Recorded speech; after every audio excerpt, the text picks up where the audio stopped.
यदि आपके हर गर्मी में कुछ रेडिश ब्राउन कलर के या डार्क कलर के कुछ पैचेज सन एक्सपोज एरिया में हो जाते हैं और वो सर्दियों में ठीक हो जाते हैं, तो हो सकता है ये एक बीमारी हो जिसे हम कहते हैं लाइकन प्लेनस एक्टिनिकस। तो आज मैं आपको बताऊंगा कि लाइकन प्लेनस एक्टिनिकस क्या बीमारी होती है, इसके क्या लक्षण हैं, इसका क्या कारण है और इसका क्या इलाज है। मैं हूं डॉक्टर शुक्ला, एक डर्मेटोलॉजिस्ट। कई लोगों में ऐसा देखा गया है कि गर्मी जब आती है तो उनमें कुछ रेडिश ब्राउन कलर के या डार्क स्किन कलर के पैचेज जाते हैं सन एक्सपोज एरियाज के अंदर, और ये पैचेज सर्दियों में ठीक हो जाते हैं। तो इस बीमारी को हम कहते हैं लाइकन प्लेनस एक्टिनिकस। ये बीमारी यंग एडल्ट्स में ज़्यादा होती है, लड़कों की बजाय लड़कियों में ज़्यादा होती है। ये मिडिल ईस्ट के अंदर, ईस्ट अफ्रीका और इंडिया में ज़्यादा होती है। इस बीमारी के जो खास लक्षण हैं उसके अंदर कुछ गोल गोल पैचेस बनते हैं जो शुरू में रेडिश ब्राउन कलर के होते हैं और बाद में फिर डार्क स्किन कलर के हो जाते हैं।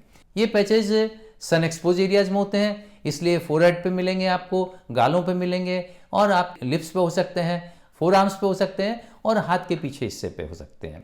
ये पैचेज कभी कदार जब फेस पे होते हैं तो ऐसा लगता है जैसे कोई मेलाज्मा हो, जिसको झाइयाँ बोलते हैं, लेकिन मेलाज्मा की बजाय इनका जो कलर होता है वो ज़्यादा डार्क होता है, इसलिए अपने को इन दोनों में डिफरेंस करना होता है। ये पैचेज हर गर्मी में आ जाएंगे और सर्दियों में ठीक हो जाएंगे। इन पैचेज के अलावा थोड़े बहुत आपको हल्के वॉयलेट कलर के कुछ दाने भी दिखाई पड़ सकते हैं। इन पैचेज की खास बात ये होती है कि इनमें खुजली नहीं आती है। अब जानते हैं कि इन पैचेज का कारण क्या है, यानी लाइकन प्लेनस एक्टिनिकस बीमारी का कारण क्या है। देखिए, ये एक प्रकार का लाइकन प्लेनस है, जैसे मैंने आपको बताया। लाइकन प्लेनस में अपना जो इम्यून सिस्टम होता है वो डिफेक्टिव हो जाता है। वो एक तरह के सेल्स पैदा करता है, वो सेल्स स्किन के सेल्स के अगेंस्ट काम करता है और वहाँ पे इस तरह से दाने बनाता है। फिर वो दाने ठीक होकर पैचेस के रूप धारण कर लेते हैं। तो लेकिन ये ऐसा क्यों होता है, आपका इम्यून सिस्टम डिफेक्टिव क्यों हो जाता है? इसके कुछ कारण हो सकते हैं और कुछ एनवायरमेंटल फैक्टर्स हो सकते हैं जिनको हम कहते हैं कि ट्रिगरिंग फैक्टर्स हैं। तो ट्रिगरिंग फैक्टर्स के अंदर या तो कोई वायरल इन्फेक्शन हो सकता है, खासकर हेपेटाइटिस सी वायरस, या जो मेन इसके अंदर कारण दिखाई पड़ता है वो है आपका अल्ट्रावायलेट लाइट, क्योंकि सन एक्सपोज एरियाज में होता है, इसलिए सबसे बड़ा ट्रिगरिंग फैक्टर इसमें अल्ट्रावायलेट लाइट है। इसलिए जहाँ जहाँ अल्ट्रावायलेट लाइट पड़ेगी वहाँ पे ये पैचेस बन जाते हैं। इनके अलावा आपके कुछ दवाइयाँ भी हो सकती हैं, जैसे कोई आपके बीटा ब्लॉकर्स हैं, कुछ एंटीबायोटिक्स हैं, ये दवाइयाँ भी हो सकती हैं। स्ट्रेस भी एक इसका बड़ा कारण हो सकता है, इसलिए ये कुछ ट्रिगरिंग फैक्टर्स लाइकन प्लेनस एक्टिनिकस बना सकते हैं।